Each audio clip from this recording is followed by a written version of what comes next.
நம்ம உங்களுக்கு டெமோ காமிக்க போறோம். இந்த கிளாஸ் நீங்க பாத்தீங்கன்னா தெரியும். சோ இந்த சைடு வந்து பாத்தீங்கன்னா வந்து அந்த சர்வீஸ் ப்ரொடக்ஷன் பண்ணல, இந்த சைடு ப்ரொடக்ஷன் பண்ணிருக்கோம். சோ கண்ணாடியில பாத்தீங்கன்னா ஒரு சொட்டு தண்ணி கூட நிக்காது.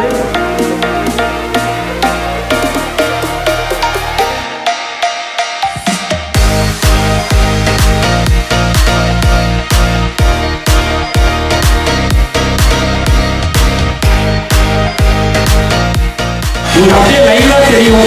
ஸோ பெயிண்ட் மேலே வந்துருக்கிற அந்த ஆக்சிடேஷன் வந்து ரிமூவ் பண்ணிட்டு இருக்கோம். இந்த ஆக்சிடேஷன் ஃபார்ம் ஆகிறதுனா உங்களுக்கு அந்த பெயிண்ட் வந்து ரொம்ப டல்லாக காமிக்குது. நீங்க அப்படியே right side and left side ரெண்டுமே நீங்க அப்படியே பார்க்கலாம். உங்களுக்கு லைவா அதுக்கான ரிசல்ட் தெரியும். நம்மளுடைய காரினுடைய மொத்த பாடியுமே உங்களுக்கு இந்த ஃபினிஷிங் இப்போ வந்து ஃபர்ஸ்ட் கோட்டிங்லாம் பண்ணிட்டு இருக்காங்க. 4 கோட்டிங் பண்ணும்போது கிட்டத்தட்ட நீங்க வந்து ஷோரூம்ல எடுக்கிற கண்டிஷனுக்கான ஒரு சூப்பரான ஒரு பெயிண்ட் வந்து கொண்டு வந்துடலாம்.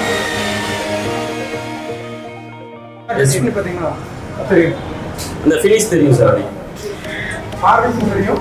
இது வந்து இந்த பெயிண்ட் வந்து இதாகவே நம்ம ஷேட் ஆகி வெயில் நிற்கிறதுனால இதுதான் இப்படி. இது வந்து 1 இயர் வாரண்டி. செராமிக் கோட்டிங் வந்து 3 இயர்ஸ் வந்து இதே போலே மீட்டலாம். 3 வருஷத்துக்கு இதே போலே நம்ம காரு ரெகுலராக ப்ரொடெக்ட் ஆகும்.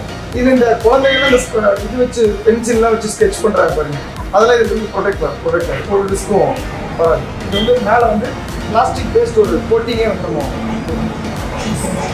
ஸோ இப்போ அந்த டெமோ வாட்டர் ஊற்றி காமிக்கிறாங்க. நீங்கள் பார்த்தீங்கன்னா தெரியும். நான் சொன்ன மாதிரி இப்போ மழை வருது, இல்லை எனி வாட்டர் வந்து இதில் மேலே வருது அப்படின்னா நீங்கள் பாருங்க, நம்ம டெஃப்லான் பண்ணாத இடத்துல அந்த தண்ணி அப்படியே தேங்கி நிற்கும். ஸோ இந்த தண்ணியில் வந்து அந்த பெயிண்டை டல் பண்ணுறது.